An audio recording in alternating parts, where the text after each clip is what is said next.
अस्सलाम वालेकुम।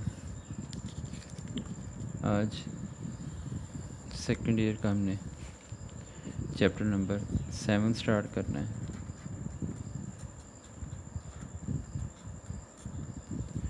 Chapter number 7 first year के चैप्टर वेक्टर से काफ़ी मिलता जुलता है।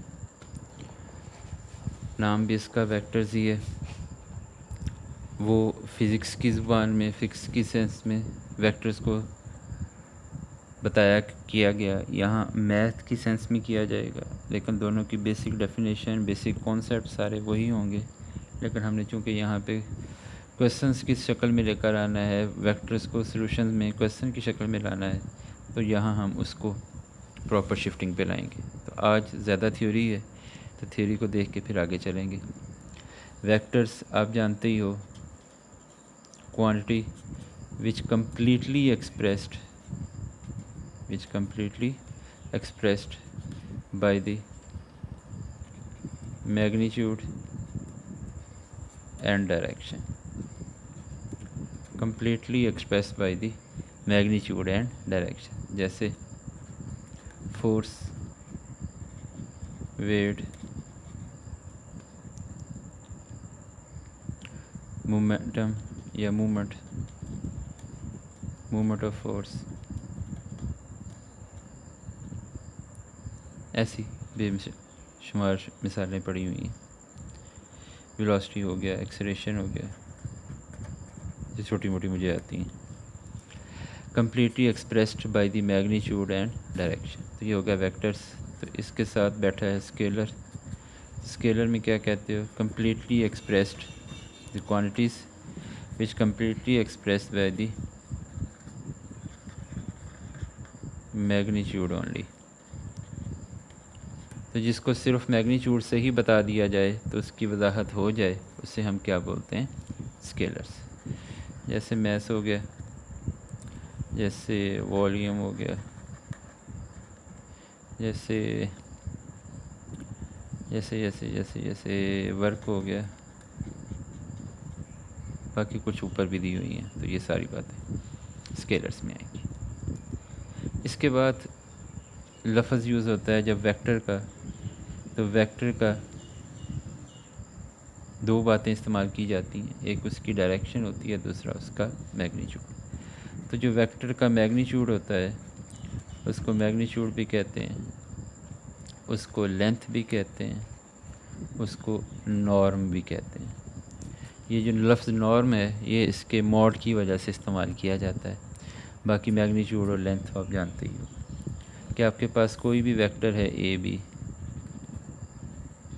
तो इस ए बी वेक्टर की कोई ना कोई लेंथ ज़रूर होएगी जो उसको कैलकुलेशन में हमें नज़र देगी। बताया जाएगा कि ये कितने मीटर है, कितने सेंटीमीटर है, कितने किलोमीटर है, हमने किस डायरेक्शन के अंदर जाना है। तो मैग्नीट्यूड इसके साथ ज़रूरी है, डायरेक्शन भी।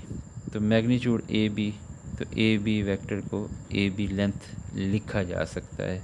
तो ये ए बी की लेंथ जो है ये इसका मैग्नीट्यूड कहलाएगी।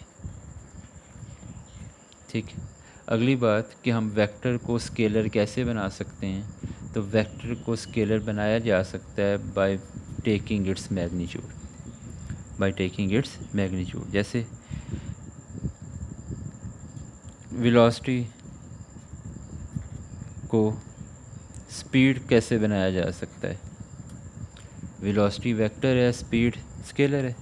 तो वेलोसिटी को स्पीड बनाना हो तो आप वेलोसिटी की क्या ले लो? मैग्नीट्यूड। तो वेलोसिटी की मैग्नीट्यूड लोगे तो क्या हो जाएगा? स्पीड हो जाएगा। इसलिए इन दोनों के यूनिट सेम ही होते हैं। तो वेलोसिटी की मैग्नीट्यूड जो होती है वो स्पीड कहलाती है। तो इसका मतलब हम किसी भी वेक्टर की सिर्फ मैग्नीट्यूड ले लें तो वो स्केलर क्वांटिटी बन जाती है, वो डायरेक्शन मैटर नहीं करती जब मैग्नीट्यूड ले लिया जाता है। मैग्नीट्यूड लेने के बाद, मैग्नीट्यूड लेने से पहले प्रॉपर डायरेक्शन मैटर करेगी। इसके बाद भाई आपका यूनिट वेक्टर है, तो आज चूँकि टेस्ट भी है इसलिए ज़रा डेफिनेशन हमसे क्लियर हो जाए वो भी सही रह जाएगा। यूनिट वेक्टर आप जानते ही हो, a vector whose magnitude is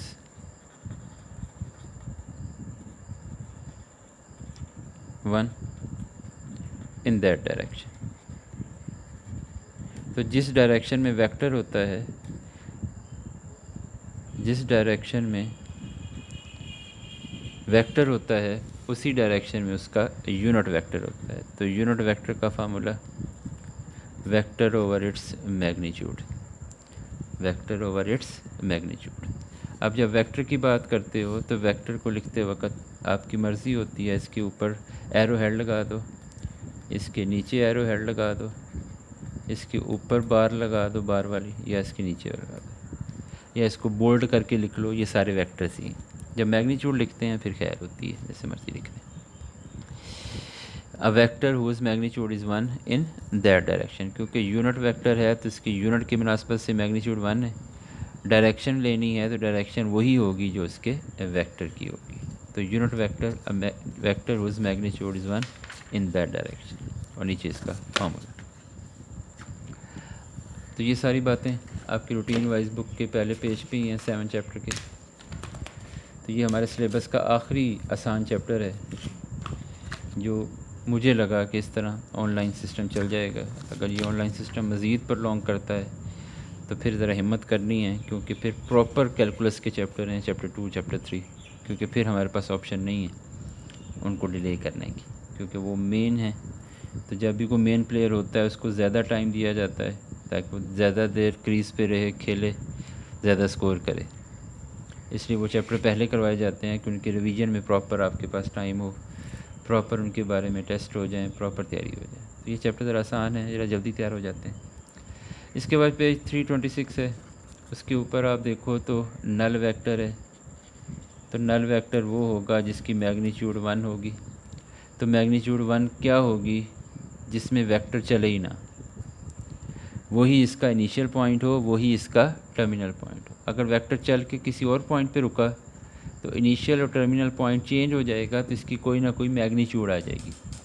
अगर मैग्नीट्यूड 0 क्लेम की जा रही है तो इसका मतलब क्या है कि वेक्टर चला ही नहीं है। जब वेक्टर चला ही नहीं है तो ए बी जो है उसका मैग्नीट्यूड जो है वो 0 के इक्वल होगा। इसलिए कहते हैं कि नल वेक्टर की डायरेक्शन होती है वो आर्बिट्रेरी होती है, क्योंकि जब वेक्टर चला ही नहीं है, एक ही जगह पे खड़े हो तो मूव राइट ए से बी कर लो या बी से ए कर लो, कौन सा फ़र्क पड़ता है। तो इसलिए नल वेक्टर की डायरेक्शन आर्बिट्रेरी ले जाती है, जहाँ से मर्ज़ी ले लो।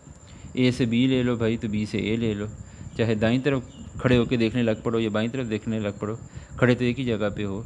कोई वेक्टर की डायरेक्शन के अंदर कोई मूवमेंट नहीं है, वहीं का वहीं वेक्टर है, जहाँ पहले खड़ा था बाद में भी वहीं का वहीं खड़ा है। जहाँ आजकल हमारे स्टूडेंट खड़े हैं, चैप्टर पढ़ भी लें फिर भी एंड पे वहीं के वहीं खड़े हैं, तो उनकी डायरेक्शन आर्बिट्रेरी है, वो किसी सीमत में कोई नहीं है, जहाँ मर्ज़ी उसको ले लिया जाए। तो ये इसका null vector, a vector whose initial and terminal point are the same, इसको कोइंसिडेंट कहते हैं कि दोनों मिले हुए हैं। आगे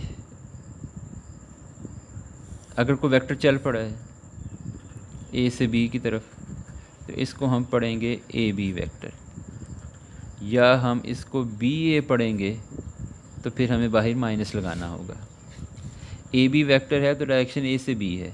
अगर इसी ए बी वेक्टर को आपने बी ए लिख लिया, इसी को ही बी ए लिख लिया, तो फिर बी ए लिख के साथ माइनस लगाना होगा। तो ये माइनस इस बात की निशानदेही करेगा कि इसकी डायरेक्शन बी से ए नहीं है बल्कि ए से बी है।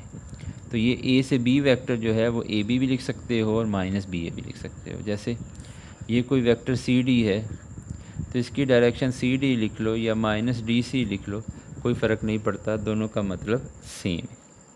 डी सी लिखोगे तो इसका मतलब डायरेक्शन डी से सी नहीं है, क्योंकि बाहर माइनस लगा हुआ है, तो ये वापस डायरेक्शन सी से डी हो जाएगी, दोनों का मतलब सेम। बाकी मैग्नीट्यूड की बात करो तो भाई मैग्नीट्यूड में कोई फ़र्क नहीं पड़ता।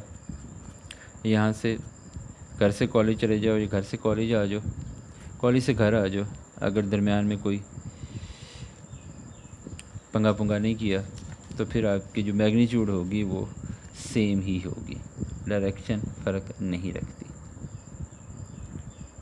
क्योंकि दोनों का डिस्टेंस सेम है। तो जब मैग्नीट्यूड बन जाता है फिर वो डिस्टेंस पे आ जाता है, स्केलर हो जाता है। अच्छा भाई, इसके बाद मल्टीप्लिकेशन है वो देख लेनी है। अगली जो डेफिनेशन है हमारे पास वो है इक्वल वेक्टर। तो ये चूँकि 5 शॉर्ट क्वेश्चन का चैप्टर है और यही 5 शॉर्ट क्वेश्चन हैं, ये बड़ी बुरी जगह पे फंसे हुए हैं, बहुत बुरी जगह पे, क्योंकि जो शॉर्ट क्वेश्चन का हमारा पोर्शन है जिसमें ये चैप्टर 7 लाई करता है वो है चैप्टर 4, चैप्टर 6, चैप्टर 7। इसमें से 4 शॉर्ट, इसमें से 4 शॉर्ट और इसमें से 5 शॉर्ट।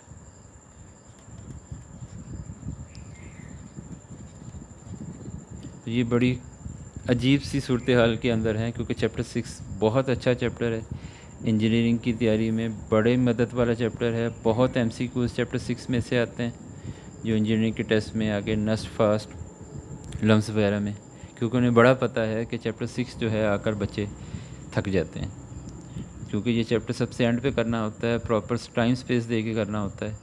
तो चैप्टर 6 और चैप्टर 3 ये बड़े ही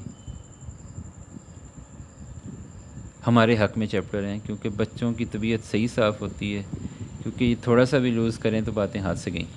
अच्छा, ये चैप्टर 6 के पास 4 हैं, 4 के पास 4 हैं और 7 के पास 5 शॉर्ट क्वेश्चन हैं। तो यहाँ आपने 9 शॉर्ट क्वेश्चन करने हैं 13 में से। तो अगर आपने चैप्टर 7 के साथ भी बुरा सलूक कर दिया तो 6 ने तो वैसे ही आपके साथ बुरा सलूक करना है, क्योंकि कोई तो हो ना जो आपकी भी साथ तबीयत साफ़ करे। हर दफ़ा आपने तो कमांडिंग में नहीं ना होना। तो चैप्टर 7 जो है वो तो 5 शॉर्ट देगा अगर आपने इसको प्रॉपर तैयार कर लिया। डेफिनेशन इसकी काफ़ी सारी हैं, क्योंकि थ्योरी वाला चैप्टर है थोड़ा सा। 4 एग्जैक्ट 4 दे तो भी ठीक, नहीं देता तो भी गुजारा होगा, क्योंकि 6 ने हमें साथ देना है। अगर आपने 7 भी बर्बाद कर लिया, 6 तो पहले ही तैयार बैठा है, तो ये पूरे का पूरा शॉर्ट क्वेश्चन का पोर्शन ही उड़ जाएगा। तो जब बंदा पेपर दे के बाहर आता है तो ये शॉर्ट क्वेश्चन ज़रूर पूछता है 7 के कितने किए, क्योंकि 7 ही डिसाइड करता है कि आपने इस पोर्शन को कैसे क्लियर किया। अच्छा भाई, बात हो रही थी इक्वल वेक्टर की। तो इक्वल वेक्टर्स में क्या कहते हो? 2 vectors are said to be equal if they have 2 vectors are said to be equal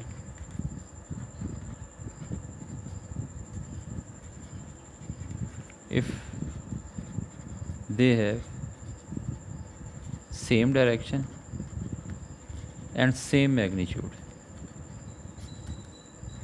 दोनों बातें, डायरेक्शन भी सेम हो, क्योंकि एक वेक्टर के लिए दोनों बातें लिखी जाती हैं, मैग्नीट्यूड भी और डायरेक्शन भी। तो वेक्टर इक्वल कब क्लेम होगा? जब उनकी जितनी मैग्नीट्यूड एक की है उतनी दूसरे की हो, और दोनों की डायरेक्शन भी एक ही तरफ हो, अपोजिट डायरेक्शन में ना हो या डिफरेंट डायरेक्शन में ना हो। तो same direction same magnitude equal vector कहलाता है। इसके बाद जो आखिरी डेफिनेशन है, इसके बाद भी थोड़ा सा काम थ्योरी वाली है, पैरेलल वेक्टर्स। तो वेक्टर पैरेलल कब होते हैं? यहाँ हमारा फ़िज़िक्स के साथ थोड़ा सा इख्तलाफ है। फ़िज़िक्स वाले 2 लफ्ज़ यूज़ करते हैं, एक पैरेलल और एक एंटी पैरेलल। मैथ वाले कहते हैं कि भाई वो दोनों ही पैरेलल हैं। हम ये कहते हैं कि जो लाइन किसी पॉइंट पे कट नहीं करती वो भाई पैरेलल ही है।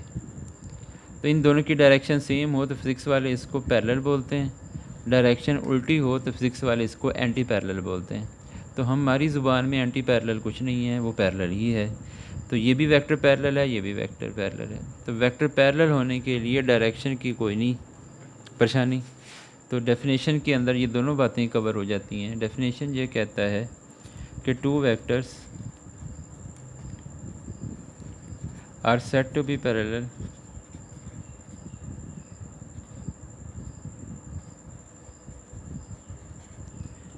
इफ़ एंड ओनली इफ़, दोनों बातें if and only if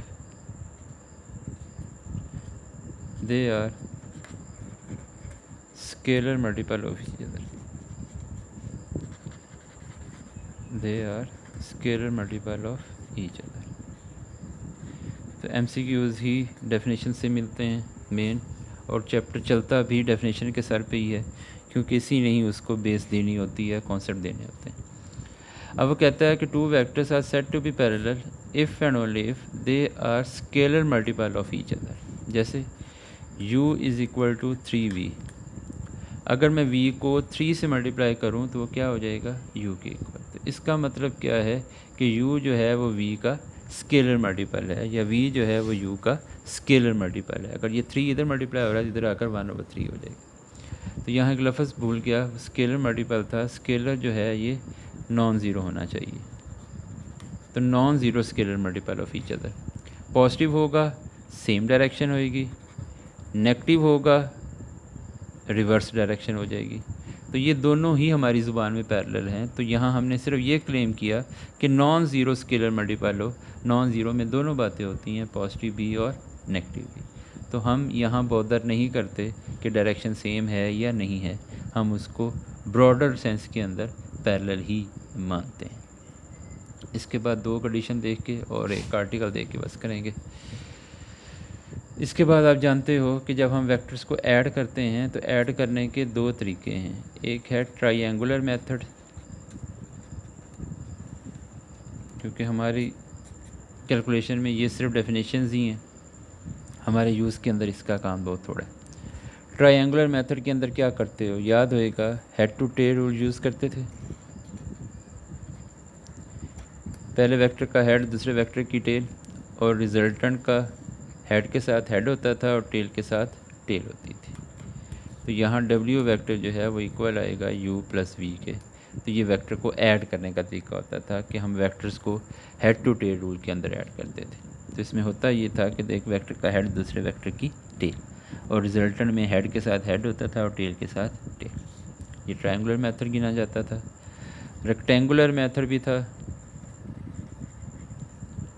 rectangular method में ये है कि अगर आपकी हेड टू टेल नहीं मिल रही, दोनों टेल मिल रही हैं, अगर हेड टू टेल नहीं मिल रही, एक का हेड दूसरे की टेल नहीं है, दोनों की टेल मिल रही है, फिर इनका जो रिजल्टेंट होता था वो अलोंग डायगोनल होता था। जो इनका रिजल्टेंट होता था वो अलोंग डायगोनल होता था। ये बात की बात है, इसको मिलाकर आपस में सॉल्व कर लेते होते थे। अगर दोनों हेड और टेल मिल रही हैं तो फिर हेड टू टेल, अगर दोनों की टेल मिल रही हैं तो फिर भी उनका रिजल्टेंट मिल जाता है जो उनके अलोंग डायगोनल होता है। तो ये रेक्टेंगुलर मेथड था। इसके बाद भाई पोजीशन वेक्टर, और पोजीशन वेक्टर के बाद बात करता हूँ। पोजीशन हमारी चूँकि मैट्रिक में भी डिस्कस होती है, FSC में भी होती है फर्स्ट ईयर में। पोजीशन वेक्टर क्या है? पोजीशन वेक्टर ये है कि कोई भी लोकेशन जहाँ आप पे खड़े हो, उस लोकेशन को हम किसी ओरिजिन के साथ रिलेट कर दें थ्रू वेक्टर, तो वो आपकी पोजीशन वेक्टर बन जाएगी। तो वो आपकी पोजीशन वेक्टर कहलाएगी। जैसे आप जिस लोकेशन पे खड़े हो, आप हमेशा अपनी लोकेशन को अपने घर से जस्टिफाई करते हो कि आप इस टाइम अपने घर से कितनी दूर हो, आप इस टाइम घर से राइट पे जा रहे हो, आप अपने घर से लेफ़्ट पे जा रहे हो, आप अपने घर से किस डायरेक्शन पे हो। हमेशा जो आपका घर है वो आपका ओरिजिन है। हमेशा आपका घर जो होता है वो ओरिजिन होता है। आपने जहाँ भी घूम फिर के उसी लोकेशन पे वापस आना होता है। तो जिस टाइम आप खड़े हो जिस जगह पे, आप हमेशा घर से उसको रेफरेंस बना के गिनते हो। तो इस रेफरेंस पॉइंट से अपनी पोजीशन तक जो वेक्टर होता है वो उसका पोजीशन वेक्टर होता है। तो हम सादा ज़ुबान में क्या पढ़ लेते हैं कि पोजीशन वेक्टर क्या है? A vector from origin to the point representing by the number. Vector from origin to the point representing by the number. तो हमें किसी भी नंबर का पोजीशन वेक्टर लेना हो तो उसका ओरिजिन से उस लोकेशन तक का वेक्टर ले लेते हैं। अगर हमें b का पोजीशन वेक्टर लेना है तो position vector of v basically क्या कहलाएगा? OB।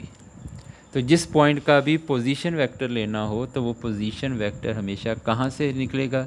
किसी एक रेफरेंस पॉइंट से, और रेफरेंस पॉइंट क्या होएगा? ओरिजिन।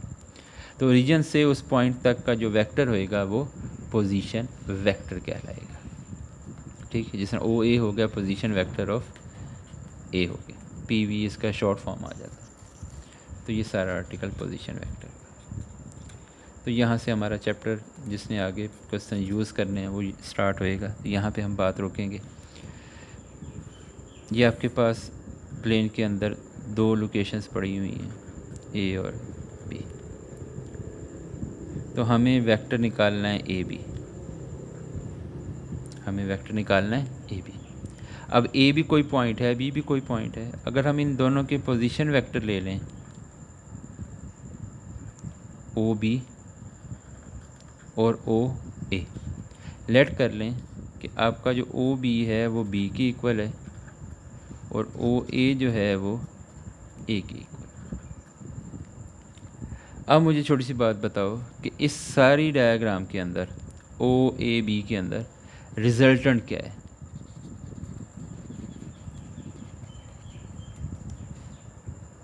थोड़ी देर रुक जाता हूँ ताकि आप अपना तुक्का मार लो कि इन तीन वेक्टर्स में रिजल्टेंट कौन है, ओ ए है, ओ बी है कि ए बी है।